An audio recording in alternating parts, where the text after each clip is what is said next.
Hello everyone! May isa na naman akong isi-share na kaalaman sa inyo. Ito lang naman is kung ang intentions nyo po sa inyong pag-vlog, sa inyong paggawa ng mga videos is para po maka-earn at makasahod kayo dito sa Facebook, ito po ay dapat ninyong tatandaan. Number 1 po, yung mga profile pictures nyo po, siguraduhin nyo po na mukha nyo po talaga ang nakalagay dyan. Habang maaga pa.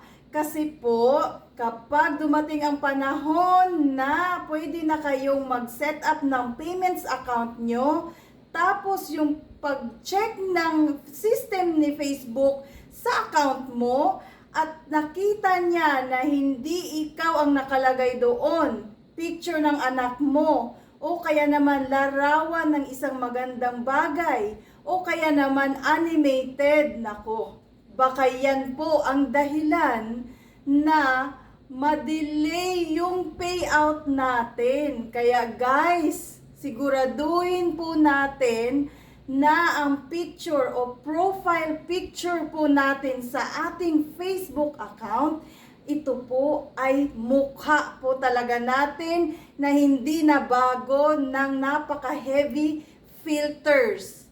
Ha? Guys, paalaala lang po ito ha. Kung gusto nyo lang naman po talagang kumita o ma-monetize at walang sabit pagdating ng panahon na pwede na kayong sumahod.